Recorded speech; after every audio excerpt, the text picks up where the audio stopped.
Apa itu hardware? Yuk, kenali komponen komputer yang bisa kamu lihat dan sentuh. Hardware adalah bagian dari komputer yang bisa kamu sentuh dan lihat secara langsung. Sederhananya, kalau kamu bisa pegang atau merasakan wujud fisiknya, itu berarti termasuk dalam hardware. Nah, hardware ini punya peran penting dalam membuat komputer bekerja seperti yang kita inginkan. Karakteristik hardware. 1. Memiliki bentuk fisik. Kamu bisa melihat dan menyentuhnya, misalnya seperti keyboard atau monitor. 2. Bersifat keras. Namanya juga hardware, yang berarti perangkat keras, jadi umumnya benda ini kuat dan solid. 3. Penghubung antara user dan software. Hardware lah yang menghubungkan kita dengan perangkat lunak agar kita bisa menjalankan komputer. Fungsi hardware berdasarkan jenisnya.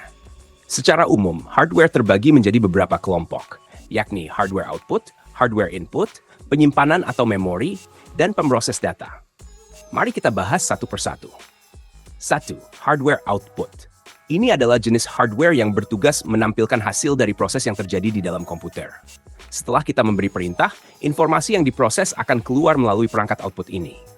Contoh, monitor. Menampilkan apa yang kamu lakukan di komputer, seperti layar desktop atau video. Printer, mencetak dokumen atau gambar dari komputer ke kertas. Speak mengeluarkan suara hasil dari pemrosesan audio di komputer. 2. Hardware input. Hardware input adalah perangkat yang kita gunakan untuk memasukkan data atau perintah ke dalam komputer.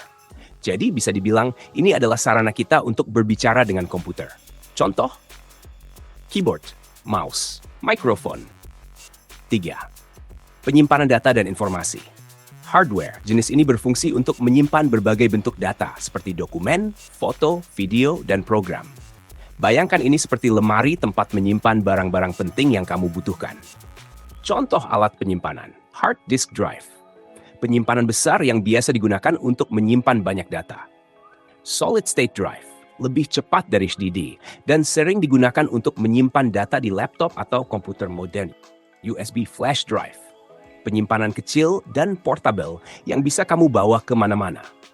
Optical drive, untuk membaca atau menulis data di CD atau DVD, meskipun sekarang sudah jarang digunakan.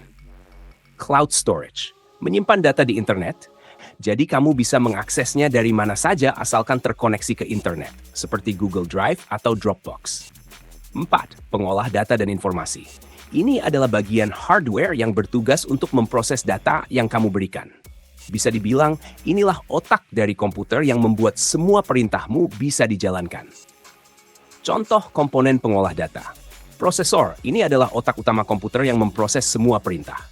Semakin cepat prosesornya, semakin cepat juga komputernya bekerja. RAM, Random Access Memory, bagian yang menyimpan data sementara saat kamu bekerja. Semakin besar RAM, semakin banyak aplikasi yang bisa kamu jalankan tanpa membuat komputer lemot. VGA Graphics Array, mengelola tampilan grafis di layar, terutama untuk aktivitas seperti bermain game atau mendesain grafis. Dengan memahami komponen hardware ini, kamu akan lebih mudah mengenali cara kerja komputer. Jadi, saat komputer berjalan lambat atau ada masalah, kamu tahu kira-kira di bagian mana yang perlu diperiksa.